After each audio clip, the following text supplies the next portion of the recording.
s'exprimer sans violence.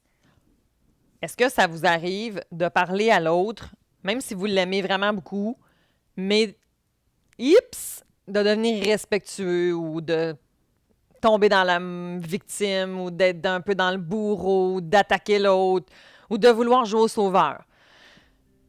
Alors, je sais pas pour vous, mais moi, ça m'arrive. Aujourd'hui, on va se parler de communication non violente. Allô à toi qui m'écoutes! Merci d'avoir choisi mon podcast Corsé, le podcast qui parle de coparentalité. Même si c'est parfois corsé, c'est pas si sorcier d'arriver à mieux communiquer avec ton coparent.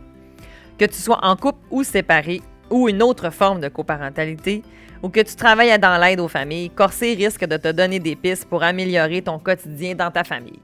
Je suis Cynthia Girard, psychoéducatrice, médiatrice familiale et psychothérapeute coparentale et je te souhaite des réponses et du plaisir car Corsé, ça commence maintenant.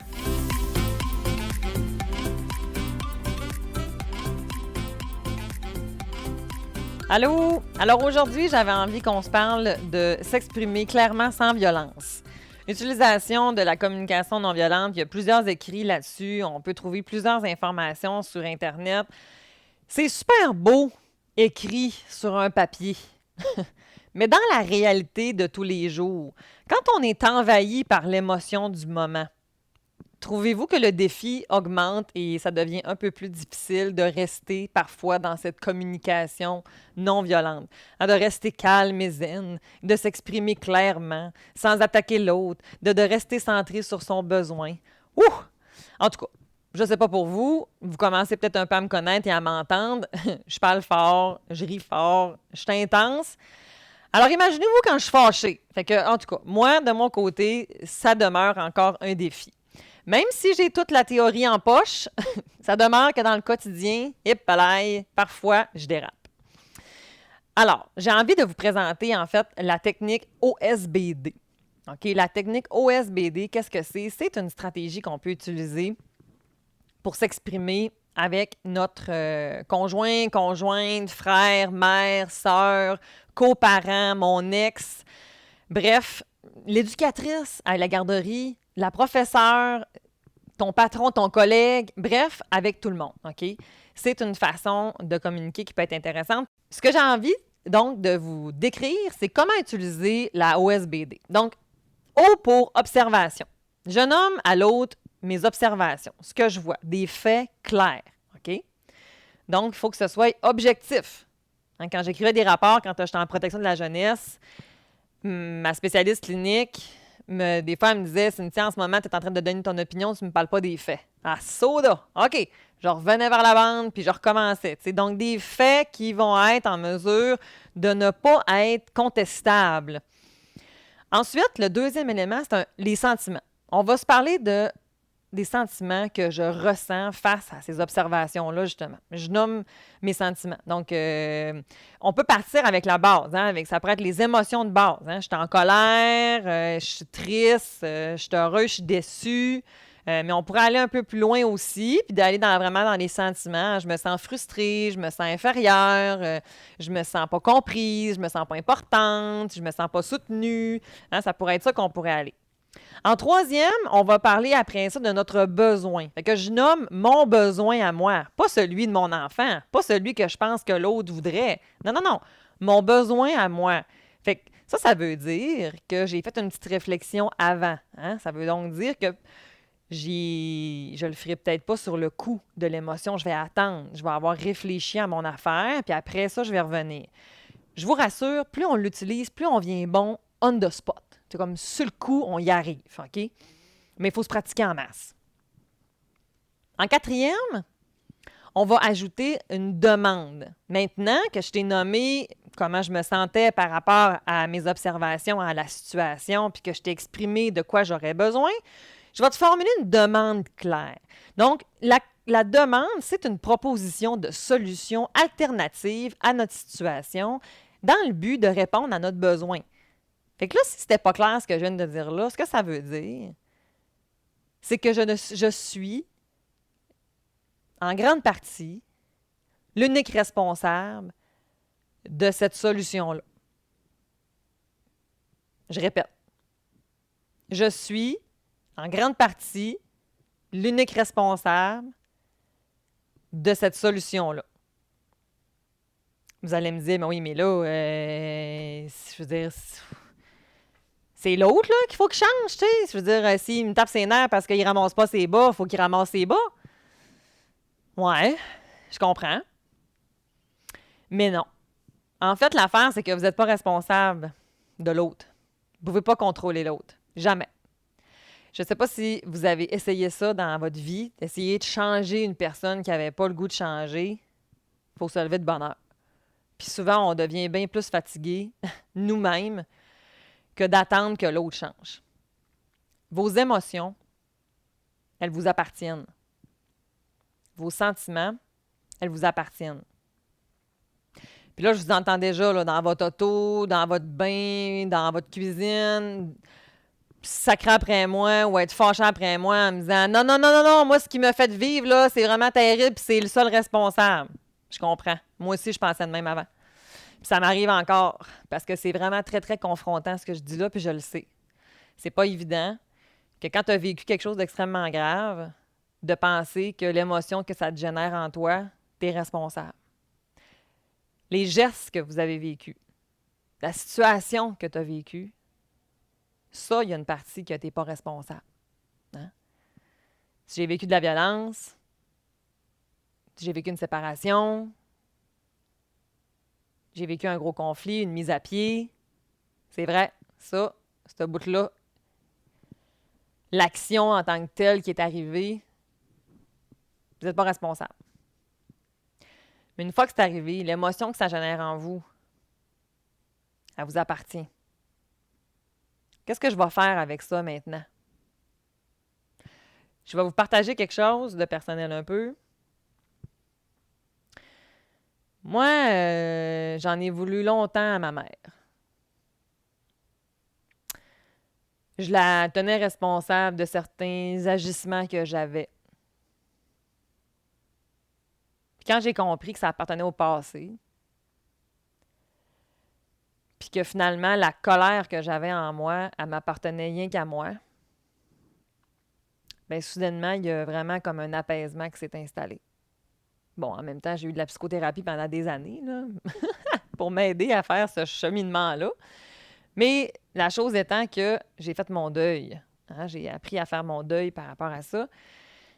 Puis, j'ai été obligée de me responsabiliser en me disant, ben oui, je peux continuer à cultiver de la colère quand je pense à ça, mais je peux aussi penser et réfléchir autrement. Hein. Je peux aussi le voir d'une autre façon, puis de peut-être m'approprier que là, dans le passé, OK, il y a telle affaire que je n'étais pas d'accord, que j'ai pas aimé, puis que j'ai pas apprécié. Mais maintenant, moi, là, je suis rendue un adulte, puis là, dans cette situation-là, qu'est-ce que je peux faire?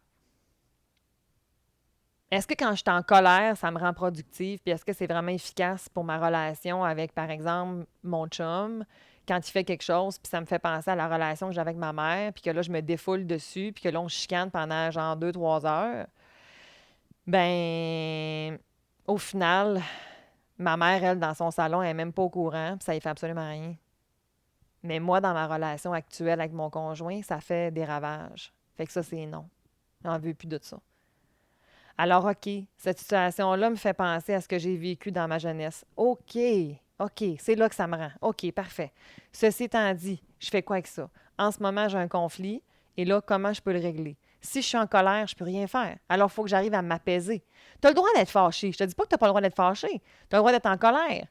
Mais combien de temps tu vas le laisser t'envahir pour être capable, d'après ça, de devenir comme fonctionnel ou d'être plus comme dans l'harmonie et dans l'amour pour être capable, d'après ça, de trouver des solutions puis d'avancer? C'est plus ça, mon propos, vous comprenez? En tout cas, je le souhaite. Donc, si je reviens à tantôt dans la demande, bien, vous allez proposer quelque chose avec lequel c'est vous qui allez être responsable de mettre en œuvre. Je vais vous donner des exemples. Inquiétez-vous pas. Après ça, en 5e point, en fait, là, je sors de mon SBD, mais je rajoute une petite option. Mais vous pourriez nommer, en fait, les gains que ça a pour vous, pour l'autre, pour votre enfant, si c'est possible, de nommer les besoins de l'un et de l'autre. Là, ça pourrait être correct. Mais on ne veut pas s'égarer parce que plus vous donnez de contenu à l'autre, plus l'autre peut l'utiliser contre vous. C'est pas ça qu'on veut. Fait que plus je reste le plus possible comme centré sur moi, moins je suis atteignable à quelque part. Parce que c'est légitime. Si je dis à l'autre, écoute, quand tu arrives en retard, je me sens pas respectée. Ça m'inquiète. J'aurais besoin d'être rassurée par rapport à ça et j'aurais besoin qu'on puisse trouver une manière de fonctionner pour que quand tu as à être en retard, moi, je puisse continuer à vaquer à mes occupations sans inquiétude. Alors, ce que je te propose à partir de maintenant, c'est que quand je vais constater que tu as 10 minutes de retard, mais je vais t'écrire ou je vais t'appeler. Et si j'ai pas de nouvelles, ben, je vais pas t'attendre. Puis je vais faire autre chose. Et si tu arrives, puis que je suis pas là, ben, je suis désolée. Mais moi, je vais respecter notre engagement, puis moi, je vais me respecter. Fait que je ne vais pas poireauter à t'attendre. Parce que dans ce temps-là, quand tu arrives, je me rends bien compte que je suis plus fâchée, je suis agressive, je suis impatiente. Puis ça, ben j'aime pas ça. Surtout quand Coco il est là à côté de nous puis qu'il nous voit, tu comprends? Fait que ça, ben c'est ce que je vais faire à partir de maintenant. Parce que je respecte notre relation. Puis parce que je me respecte moi.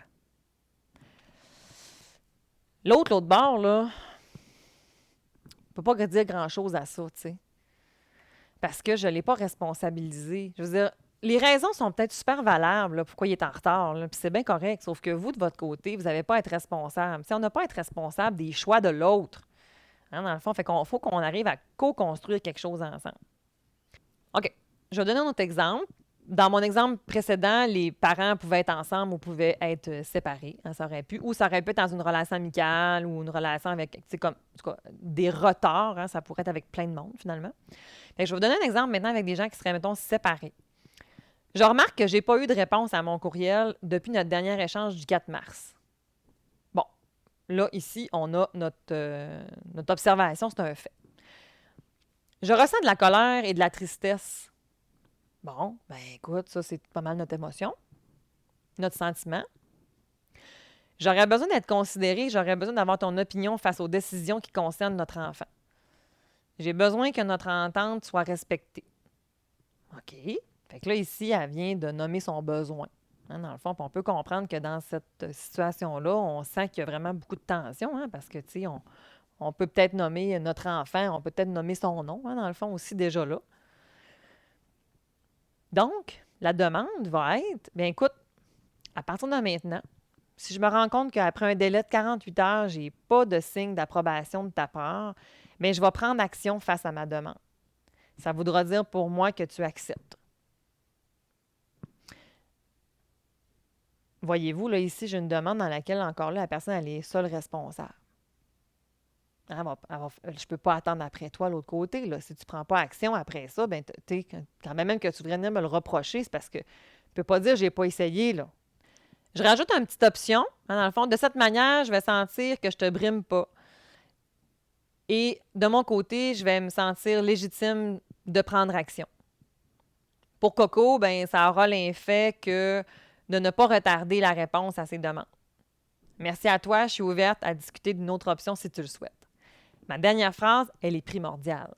Parce que, au moment où est-ce que je nomme à l'autre mon O, mon S, mon B, mon D, bien, l'autre, techniquement, dans le meilleur des mondes, ce qu'on va vouloir, c'est qu'il rétorque, hein? C'est qu'il nous réponde, c'est qu'il nous entende, qu'il nous accueille, qu'il nous considère, qu'il nous donne de l'importance. Hey, excuse-moi, je comprends.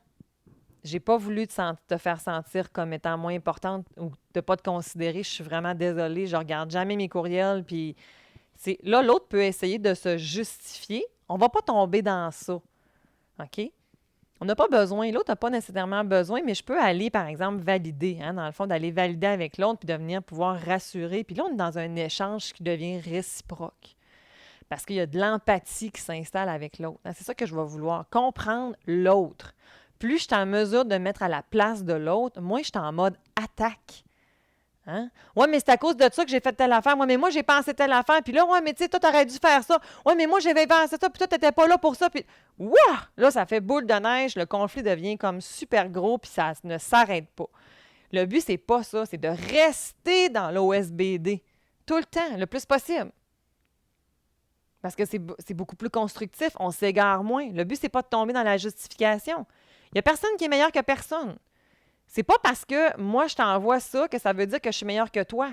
Mais tu n'as pas besoin de me renoter qu'il y a 3 semaines, j'ai pas tenu ma parole sur telle affaire.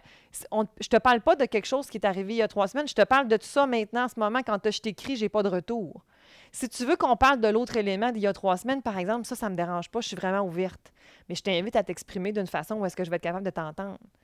Parce que si tu m'attaques puis tu me reproches, je suis désolée, je pourrai pas t'écouter. Je serai pas disposée, je serai pas disponible. Fait que je suis pas en train d'ignorer l'autre, je suis en train de placer des limites. Je suis en train de lui mettre un cadre. Que je me respecte suffisamment, puis je respecte suffisamment notre relation pour pouvoir lui donner de l'importance, mais dans un contexte où est-ce que ça va être adéquat. J'espère que c'est clair tout ce que je dis là.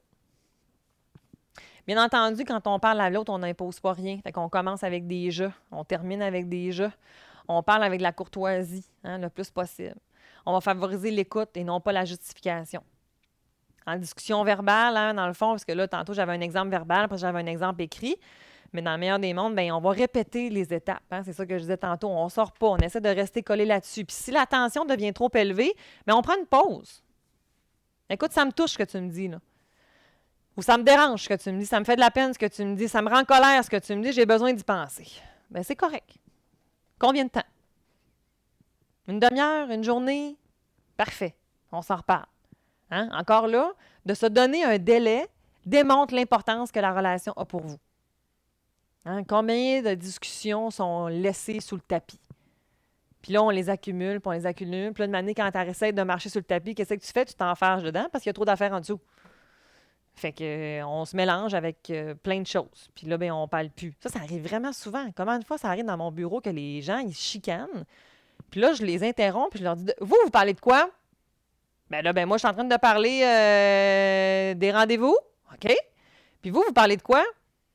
Ben moi, je parle de l'inscription pour le sport. OK? Pensez-vous qu'on va trouver une solution de même? Parlez pas de la même affaire. Comment veux-tu trouver une solution quand on ne parle pas de la même affaire? Fait que c'est important de rester centré sur on va y aller un sujet à la fois. On a closé lui, super. On a closé l'autre, super. Ce que je remarque souvent, c'est qu'on va essayer de faire on va marchander. Bien, si je te donne telle affaire sur tel point, tu vas me donner telle affaire sur l'autre point. Attention à ça. Je ne vous dis pas que ce n'est pas possible. Ça peut. C'est là où est-ce qu'en fait, on va prendre... On va être dans la bonne foi. C'est que si c'est toujours le même qui laisse aller puis que l'autre obtient gain, bien, on n'est pas on n'est pas dans une relation qui est équitable. Il y en a un qui a l'air d'avoir une ascendance sur l'autre. Mais si c'est des fois c'est moi, des fois c'est toi, bien là, on est win-win. Une autre affaire, que ce soit intentionnel ou pas, on ne contrôle pas, parfois, comment l'autre... En fait, on ne contrôle pas en tout, là, en fait. Là. Je suis en train d'essayer de vous dire n'importe quoi. On ne contrôle absolument pas comment l'autre va percevoir ce que je lui dis. Moi, ça arrive vraiment souvent, mes enfants vont me dire « Maman, t'es fâchée? » Mais non, pas en tout. Comment ça?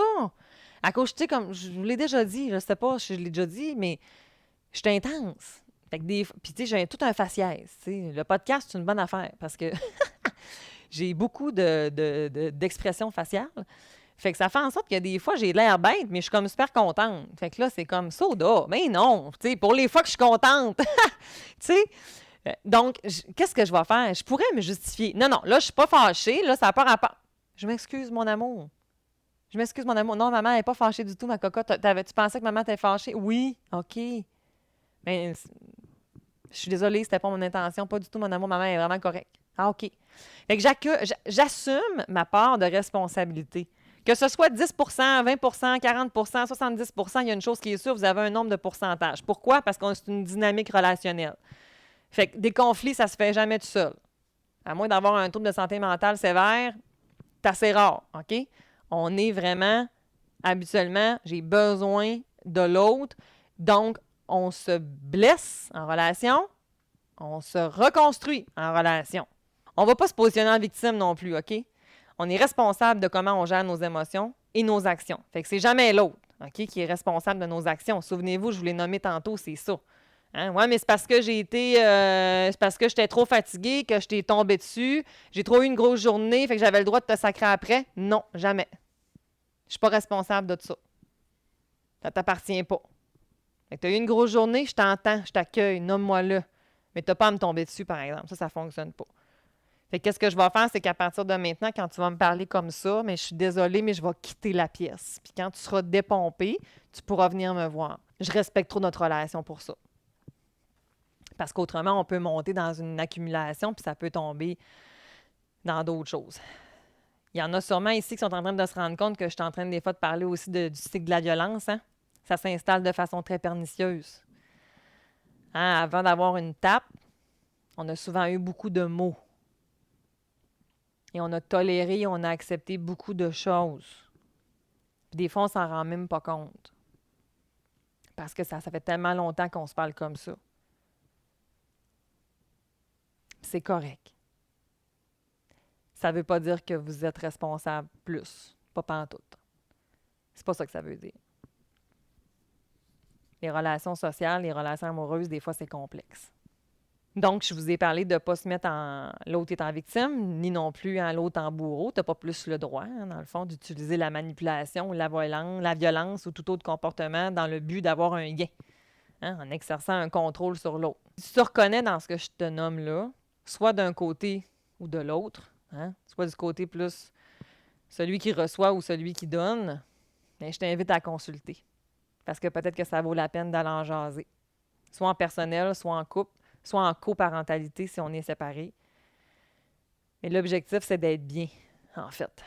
L'autre, il a le droit à son point de vue. On a le droit de ne pas être d'accord. Ça ne veut pas dire qu'il y en a un qui est meilleur que l'autre. OK? Pas du tout. Des fois, chacun a notre façon de voir les choses, puis c'est bien correct. Il faut respecter ça. On va essayer de rester concentré sur les solutions, OK, qui vont être optimales pour notre coco, pour notre couple. Dans le fond, c'est ça qu'on va vouloir aller vraiment beaucoup chercher. Fait que des fois, les gens, ils vont passer énormément de temps à expliquer l'observation, hein, le contexte, les grands détails, ça n'en finit plus. Puis à quel point que l'émotion, ça m'a donc fait de la peine. Puis là, j'en ai parlé, OK, parfait, je comprends. Fait que là, vous m'avez parlé de, comme pendant 1 heure de votre situation. Mais vous me dites toujours pas qu'est-ce qu'on va faire avec ça maintenant. Comment qu'on va le mettre Qu'est-ce qui va changer maintenant? Qu'est-ce que je vais pouvoir faire avec ça? Ça veut-tu dire qu'il ne faut pas parler de ce qu'on a vécu? Non, c'est pas ça que ça veut dire, OK? Mais en relation, il faut être capable, après ça, de pouvoir voir comment que je vais le potentialiser. Comment je vais utiliser mon expérience pour pouvoir être meilleur. Pour ne pas refaire les mêmes erreurs. Pour pouvoir être plus efficient par la suite. C'est plus ça que je veux dire. Et encore là, bien, en fait, ce qu'on va venir faire là, c'est qu'on va choisir une solution, puis on va l'expérimenter avec un délai. Puis selon le résultat, bien, soit on va apprendre de nos erreurs, soit on va en sélectionner une autre, ou soit on va la peaufiner légèrement, tu sais.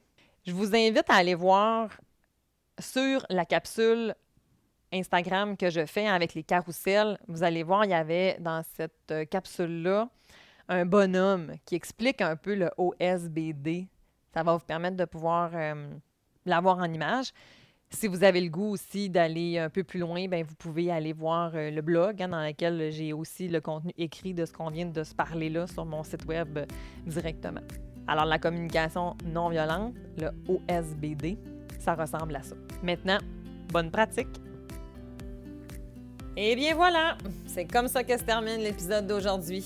J'espère que tu as apprécié. D'ailleurs, tu peux laisser un avis pour mieux faire connaître le podcast. Pour rien manquer, je t'invite à t'abonner à mon podcast et le suivre. Et si tu veux m'envoyer des idées de sujets, eh bien, je t'invite à le faire via mes réseaux sociaux, Facebook, Instagram, Cynthia Girard, Psymed. En plus, tu vas pouvoir trouver plusieurs outils.